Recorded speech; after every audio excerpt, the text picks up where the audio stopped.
बड़े ही अच्छे संस्कारों की लड़की थी। उसके पिता सेठ सुखीराम लखपति थे। सुकन्या का परिवार बड़ा ही भागवत भाव वाला था और ऐसे ही संस्कार सुकन्या में भी थे। एक रोज सुकन्या की माँ शांति सुकन्या के पिता से बोली, अब सुकन्या विवाह योग्य हो गई है, हमें उसके लिए वर की तलाश करनी चाहिए। कह तो तुम सही रही हो, परंतु हमें अपनी कन्या के लिए ऐसा घर और वर देखना होगा जो रुपए पैसे से संपन्न हो, ताकि भविष्य में हमारी पुत्री को कोई तकलीफ ना हो। आपकी बात सही है, परंतु मैं ये भी जानती हूँ कि सुकन्या कैसी भी परिस्थिति में खुशी पूर्वक रहेगी और अपने परिवार से अच्छी तरह निभा लेगी। हाँ, तुम्हारी ये बात सही है। मैं आज ही पंडित जी को बुला लेता हूँ और उनके कान में ये बात डाल देता हूँ कि हम अपनी पुत्री सुकन्या के लिए वर देख रहे हैं। ये उचित रहेगा। पंडित जी तो बहुत दूर दूर से आया जाया करते हैं, वो हमें अच्छा ही घर वर बताएंगे। सेठ सुखीराम ने पंडित जी को खबर करवा दी और जल्दी ही सुकन्या का विवाह पास के नगर सूरजगढ़ के सेठ करोड़ीमल के बेटे से तय कर दिया गया। वैसे तो करोड़ीमल का परिवार भी बड़ा ही सज्जन और सुलझा हुआ परिवार था, परंतु करोड़ीमल थोड़ा कंजूस और कान का कच्चा था। विवाह के कुछ दिनों बाद एक दिन सेठ सुखीराम अपनी पत्नी शांति से बोले, पिछले कुछ दिनों से सुकन्या की बड़ी याद आ रही है। उसके विवाह को साल से ऊपर हो गया, परंतु ऐसा लगता है कि वो अभी कहीं से आएगी। हाँ, सुकन्या के बिना घर बिल्कुल सूना हो गया है। मैं कल ही सुकन्या के ससुराल जाऊंगा उसका हाल चाल लाने। तुम तैयारी कर देना। मैं तैयारी कर लूंगी। दूसरे दिन सुखीराम सुकन्या के ससुराल पहुंचे। उन्हें देखकर करोड़ीमल, आइए आइए समधी जी, बड़े दिनों बाद हमारी याद आई। क्या करूं समधी जी, रिश्ता ऐसा है, नहीं तो हर दूसरे दिन आ जाया करूं। हाँ हाँ, ये तो सही कहा आपने। तभी पिता की आवाज सुनकर सुकन्या आती है। पिताजी, पिताजी। कैसी हो बेटी? मैं बिल्कुल ठीक हूँ पिताजी, आप कैसे हैं?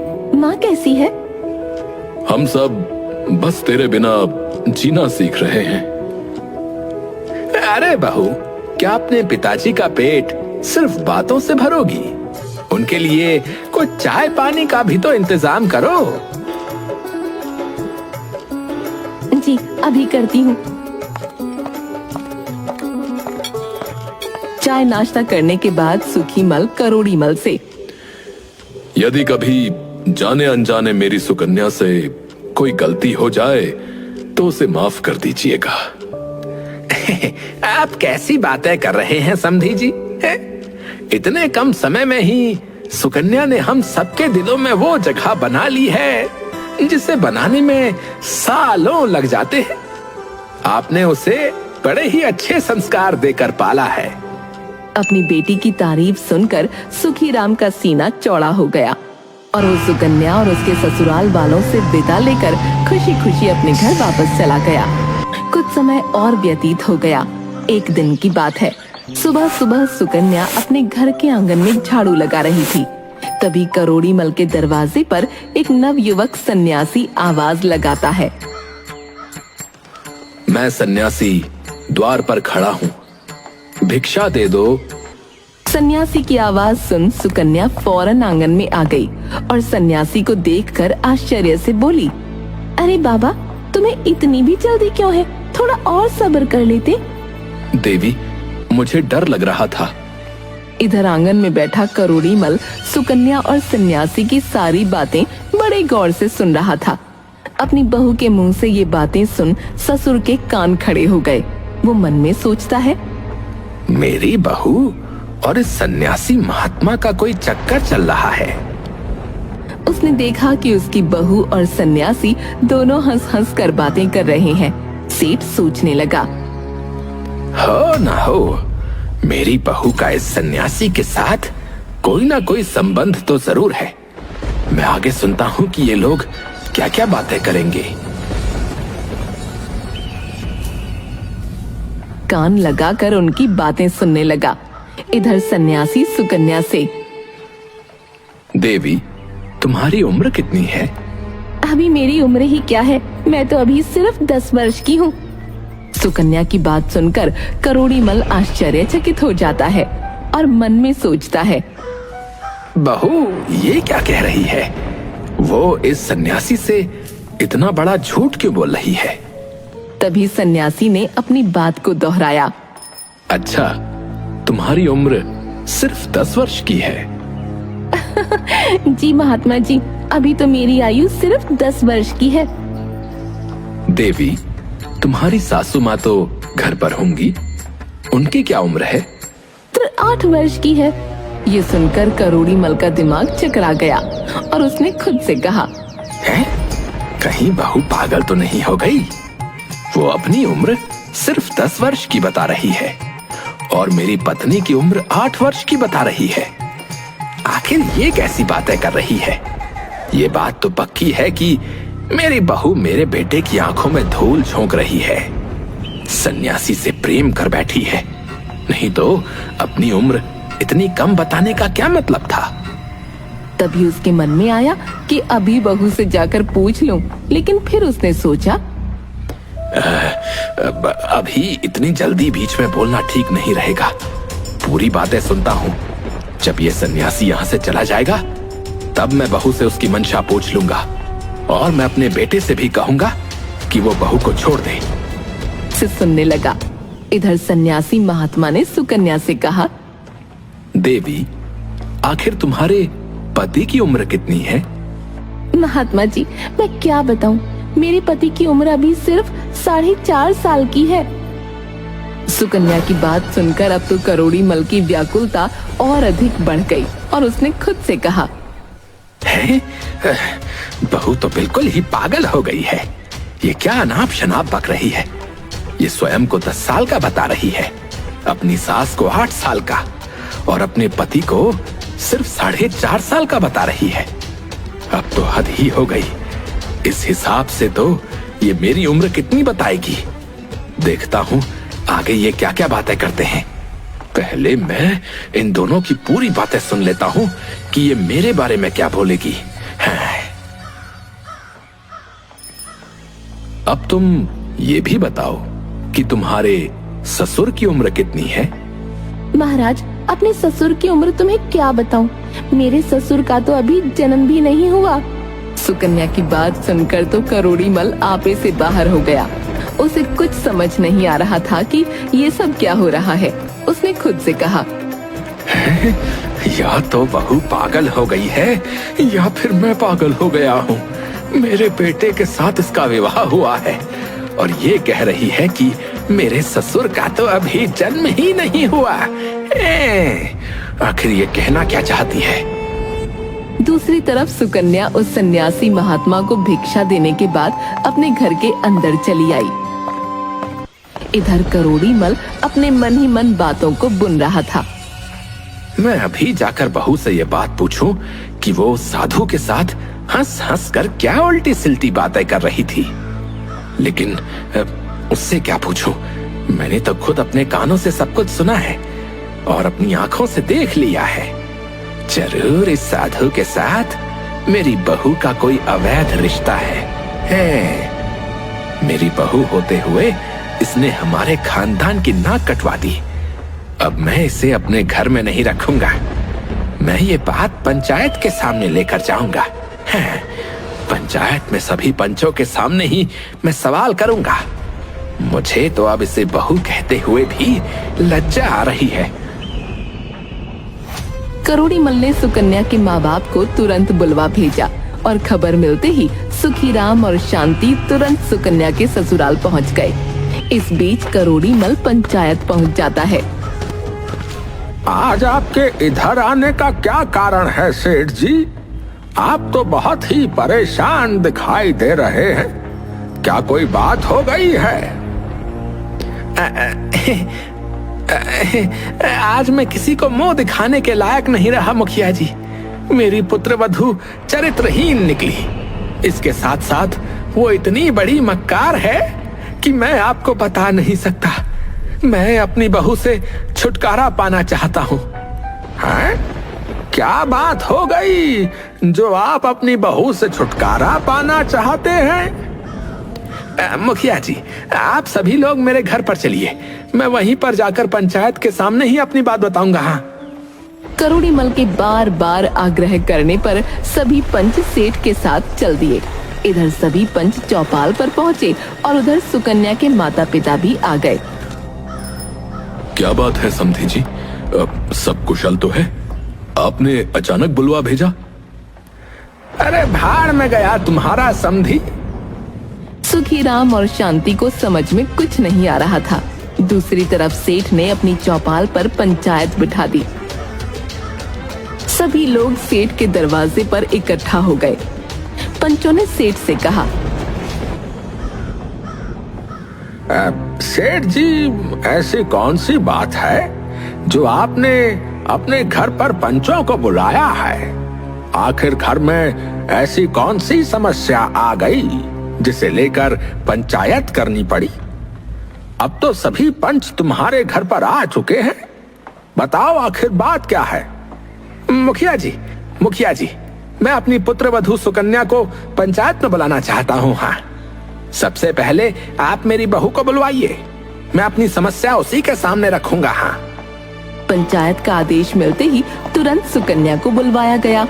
जब सेठ की बहू आ गई तो पंचों ने फिर से कहा, सेठ जी, अब तो आपकी बहू भी आ गई है। अब तो बताइए कि आखिर ऐसी कौन सी बात है? तुम्हारी बहू ने ऐसा क्या कर दिया जो तुम इतने दुखी हो रहे हो भाई? मुखिया जी, आज सुबह जब मैं सोकर उठा तो मैंने कुछ ऐसा देखा जिसे देखकर और सुनकर मैं बहुत ही दुखी हो गया। मैंने देखा कि मेरी बहू आंगन में झाड़ू लगा रही थी कि तभी दरवाजे पर एक नौजवान साधु आ गया। वह दरवाजे के बाहर खड़ा होकर भिक्षा मांगने लगा। जैसे ही उस सन्यासी महात्मा की आवाज मेरी बहू के कानों में पड़ी तो वो भिक्षा लेकर द्वार पर आ गई। सेठ जी, इसमें दुखी होने वाली कौन सी बात है भला? है? ये तो अच्छी बात है, यह तो हर नारी को करना चाहिए। बस इतनी सी बात के लिए तुमने अपने द्वार पर पंचायत बुला ली। बताओ, घर के दरवाजे पर आए हुए साधु सन्यासी या भूखे भिखारी को भिक्षा डालना हर नारी का धर्म है भाई। इसमें इतना परेशान होने वाली क्या बात है? आप सभी लोग जरा सब्र कीजिए, मैं आपको पूरी कहानी सुनाता हूँ। हाँ, मेरी बहू की करतूत सुनकर आप लोग भी पागल हो जाएंगे। मेरी समस्या बहुत बड़ी है। यदि कोई छोटी सी बात होती तो मुझ पर कोई फर्क नहीं पड़ता। मैं पंचायत क्यों बुलाता और आप लोगों को परेशान क्यों करता भला? दरअसल बात बहुत ही गंभीर है और उसका फैसला सिर्फ पंचायत में हो सकता है। हाँ, अब ठीक है सेठ जी, आपकी बातें सुनकर तो ऐसा लग रहा था जैसे कोई बड़ी बात नहीं है। अरे नहीं, जिस बात को लेकर मैं इतना चिंतित हूँ, यदि वो बात आप भी जान लेंगे तो आप भी मेरी परेशानी को समझ जाएंगे। सेठ जी, आप इतनी देर से हमें गोल गोल घुमा रहे हैं, साफ साफ क्यों नहीं बताते कि आखिर बात क्या है? देखो, बात यह है कि दरवाजे पर सन्यासी आए तो मेरी बहू को चाहिए था कि वो चुपचाप ले जाकर उसे भिक्षा दे देती। उससे बातचीत करने की क्या जरूरत थी? और अगर बातचीत कर भी रही थी तो उसने ऐसी बातचीत की कि यदि आप लोग भी सुन लेंगे तो आपको भी लगेगा कि मेरी बात ठीक है, और तब आपको समझ में आएगा कि आखिर मैंने पंचायत क्यों बुलाई है। अब आप लोग ये बात मेरी बहू के मुंह से ही सुनिए कि मेरी बहू और नौजवान सन्यासी के बीच आखिर क्या बातचीत हुई थी।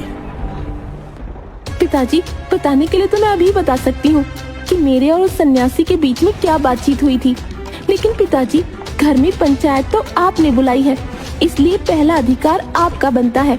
आप बताएं, उसके बाद मैं आपके एक एक सवाल का उत्तर दूंगी। सुकन्या की बात सुनने के बाद पंचों को भी लगा कि वो ठीक कह रही है। तभी मुखिया ने सेठ से कहा, देखिए, अब आप इधर उधर बात मत घुमाइए। हाँ, अपनी समस्या हमें बता दीजिए। आपको अपनी बहू से क्या परेशानी है? उसने ऐसा क्या कर दिया जो आपको इतनी बेचैनी हो रही है? क्या उसने कोई ऐसा कदम उठा लिया जो समाज और मर्यादा के विरुद्ध है? यदि उसने ऐसा किया है तो उसे पंचायत की ओर से दंडित किया जाएगा। आप बिल्कुल निश्चिंत रहिए, पंचायत को पूरी बात बताइए।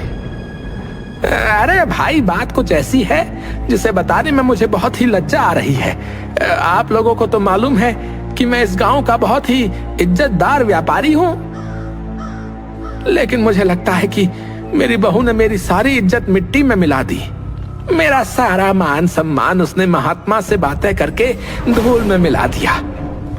वो कुछ ऐसी बातें करती है जिन्हें ना तो मैं कह सकता हूं और ना ही आपको सुनने में अच्छी लगेगी। इसीलिए आप बहू से पूछ लीजिए। बहू, अब तुम ही बता दो, आखिर सन्यासी और तुम्हारे बीच ऐसी क्या बातें हुई थी?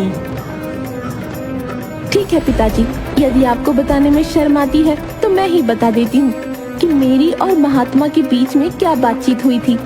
लेकिन पिताजी, शुरुआत तो आपको ही करनी पड़ेगी। पहले बात आप कहेंगे, फिर मैं उसका उत्तर दूंगी। यदि मैं गलत हुई तो पंचायत मुझे जो भी सजा सुनाएगी मैं मंजूर करूंगी। सब लोग ध्यान से सुनो। मेरे दरवाजे पर एक सन्यासी भिक्षा मांगने के लिए आया। और फिर करोड़ी मल अपनी बहू की तरफ देखते हुए कहने लगे, जब वो सन्यासी आया तो तुमने उससे क्या कहा था? हैं? सन्यासी अभी इतनी जल्दी किस बात की है? बताओ, तुमने ये कहा था या नहीं? हैं? सारी पंचायत जानना चाहती है कि तुमने क्या कहा था। तुमने उस महात्मा को ऐसा क्यों कहा? हाँ पिताजी, मैंने ये बात उस महात्मा से कही थी। फिर तुम्हारे पूछने पर उसने क्या उत्तर दिया था? कि मुझे बहुत ही डर लग रहा था। क्या मतलब था भला? किसका दिमाग नहीं घूमेगा? है ससुर जी, अगर मेरी बात गलत निकली है तो मैं सबके सामने कहती हूँ कि मैं खुद ही आपका घर छोड़कर चली जाऊंगी। पहले आप मेरी बात पूरी सुन लें।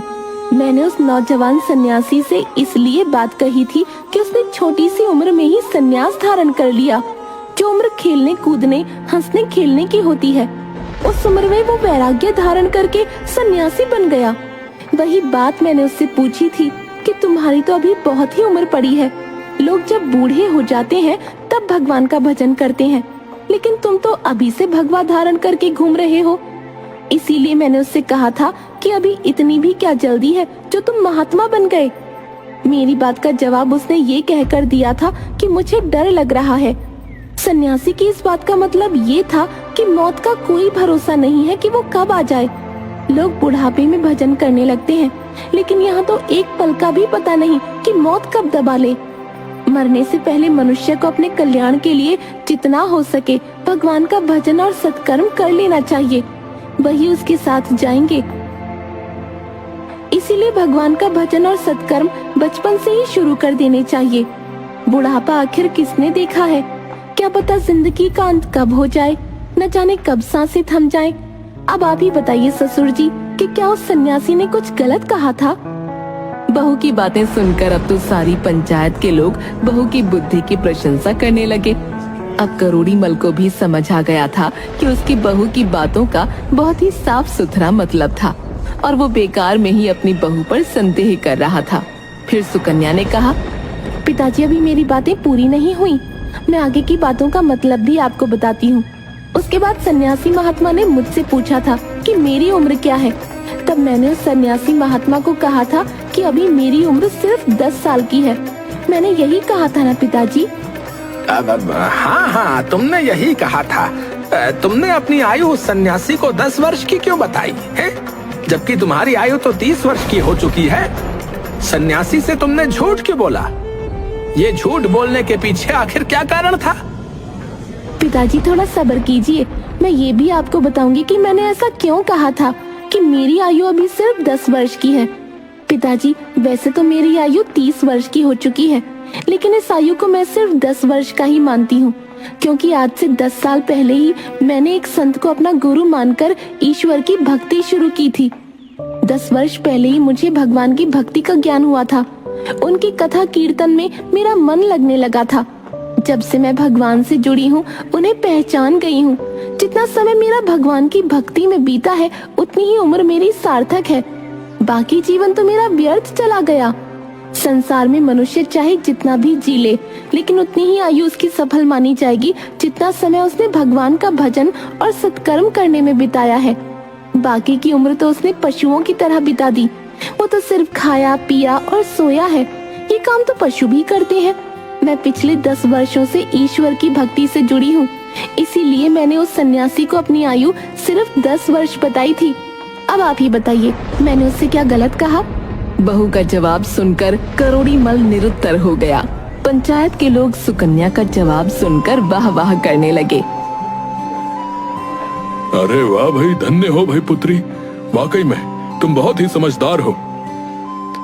बहू, तुमने तो अपनी आयु 10 वर्ष बताई, ये बात तो मेरी समझ में आ गई। लेकिन तुमने अपनी सास की उम्र 8 वर्ष क्यों बताई और अपने पति की उम्र सिर्फ 4.5 वर्ष क्यों बताई, जबकि तुम्हारी सास की उम्र अब 60 के ऊपर है?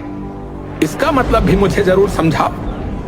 ससुर जी, जब मैं अपने मायके से ससुराल आई थी, तब ना तो आपके घर में कोई पूजा पाठ होती थी, न ही कोई कथा सत्संग। लेकिन मेरे कहने पर सासू माँ ने सत्संग में जाना शुरू किया, भगवान के भजन सुनने लगी और ईश्वर की भक्ति करने में लग गईं।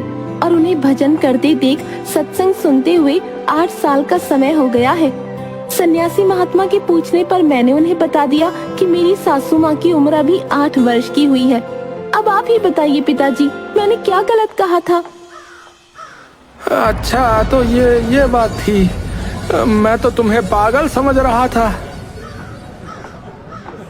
पिताजी, इसी हिसाब से मैंने अपने पति की आयु भी 4.5 वर्ष बताई, क्योंकि पिताजी 4.5 वर्ष पहले सासू माँ की तबीयत बहुत ही खराब हो गई थी। उनसे चला भी नहीं जा रहा था। तब मेरे पति मुझे और मेरी सासू माँ को मंदिर तक ले जाया करते थे। इसी बहाने मेरे पति को भी भगवान के दर्शन हो जाते थे। धीरे धीरे उनकी रुचि भी भगवान की तरफ हो गई। इसीलिए मैंने सन्यासी महात्मा के पूछने पर अपने पति की उम्र सिर्फ 4.5 वर्ष बताई थी। और पिताजी, अंत में आपकी बात, मैंने आपके बारे में ये कहा था कि अभी मेरे ससुर का जन्म नहीं हुआ, क्योंकि पिताजी, जिस दिन से मैं ससुराल में आई हूँ तब से मैं देख रही हूँ, ना तो आप कभी भगवान के मंदिर में गए, ना कभी आप पूजा पाठ करते हैं। आप धर्म कर्म के नाम से बिल्कुल दूर रहे हैं। इसीलिए मैंने आपके बारे में बोला था कि अभी तो आपका जन्म ही नहीं हुआ। आपने अपनी जिंदगी में कभी 2 रुपए का दान भी नहीं किया। देखो, मैं पूरा दिन दुकान पर बैठा रहता हूँ, व्यापार में लगा रहता हूँ। मुझे पूजा पाठ करने और कथा कीर्तन सुनने का जो है समय ही नहीं मिल पाता। मैं तो तुम लोगों के भविष्य के लिए चिंता करता हूँ और तुम लोगों के लिए धन इकट्ठा करता रहता हूँ। पिताजी, आपने कभी अपनी जिंदगी में 2 रुपए का दान भी नहीं दिया। जब भी कभी कोई धार्मिक कार्य होता है, कोई भगवान की चर्चा होती है या भगवान की कथा होती है, आप कभी उसमें नहीं गए। यहाँ तक कि कभी घर में बैठकर भी आपने ईश्वर का ध्यान नहीं किया। आपने अपने जीवन में कोई भी तीर्थ यात्रा नहीं की। जब आपने अपने जीवन में कोई धर्म कर्म कार्य किया ही नहीं, इसीलिए उन सन्यासी महात्मा ने जब आपकी उम्र पूछी तो मैंने उनसे कह दिया कि आप तो अभी पैदा ही नहीं हुए। अपनी पुत्र वधू के मुंह से ऐसी बातें सुनकर करोड़ी मल बहुत शर्मिंदा हुआ। उसने पूरी पंचायत के सामने अपने दोनों कान पकड़कर अपनी बहू से क्षमा मांगी और अपनी बहू से कहने लगा, बेटी, मैं तुम्हारे बारे में गलत सोच रहा था। मुझे क्षमा कर दो बेटी। मुझे तुम्हारी बातें सुनकर तो मुझे ऐसा लग रहा है कि मुझे तुम पर गर्व होना चाहिए कि तुम सचमुच बहुत ही बुद्धिमान हो। इसके बाद करोड़ी मल ने सभी पंचों से हाथ जोड़कर माफी मांगी और अपने पुत्र वधू को लेकर घर के अंदर चला गया। घर में जाने के बाद, बेटी, तुमने सचमुच आज मेरी आंखें खोल दी। वास्तव में आज तक मेरा जन्म नहीं हुआ था। अब मैं जन्म लेना चाहता हूँ बेटी। ये तो बहुत अच्छी बात है पिताजी। जब जागो तभी सवेरा। ये भी बहुत ही बड़ी बात है कि बुढ़ापे में ही सही, कम से कम आप भगवान से तो जुड़े, वरना लोग तो पूरा जीवन निकाल देते हैं खाने पीने और सोने में, कभी भगवान का भजन नहीं करते। अगले ही दिन करोड़ी मल ने अपने मुनीम को अपने पास बुलाया। मुनीम जी, हमारे गोदाम में पिछले साल का जो अनाज खराब हो रहा है ना, उस अनाज को मैं गरीब और असहाय लोगों को दान कर दूंगा। अब मैं अपनी बची हुई जिंदगी में खूब दान पुण्य का कार्य करूंगा। मुनीम ने वो अनाज बोरियों में भरवा कर करोड़ी मल के दरवाजे पर रख दिया। वो अनाज बारिश में भीगने के कारण खराब हो रहा था। जैसे ही वो खराब अनाज की बोरियां करोड़ी मल के दरवाजे पर पहुंची तो उनमें से बदबू आ रही थी। बदबू की वजह से सुकन्या घर से बाहर निकल आई। सुकन्या ने घर से बाहर आकर देखा कि खराब गेहूं की बोरियां भरी हुई हैं। अपने ससुर से पूछा, पिताजी, ये अनाज की बोरियां आपने यहाँ किस लिए मंगवाई? इनमें से तो बदबू आ रही है।